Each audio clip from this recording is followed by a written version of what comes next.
സൗഭാഗ്യദേവിയാണ് എപ്പോഴും ഭാര്യ. മന്ദസ്മിതങ്ങളാൽ നീറും മനസ്സിനെ ചന്ദനം ചാർത്തുന്നു ഭാര്യ. മന്ദസ്മിതങ്ങളാൽ നീറും മനസ്സിനെ ചന്ദനം ചാർത്തുന്നു ഭാര്യ.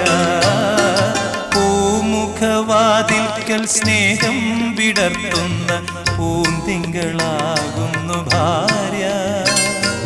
ദുഃഖത്തിൻ മുള്ളുകൾ തൂവിരൽ തുമ്പിനാൽ പുഷ്പങ്ങളാക്കുന്നു ഭാര്യ.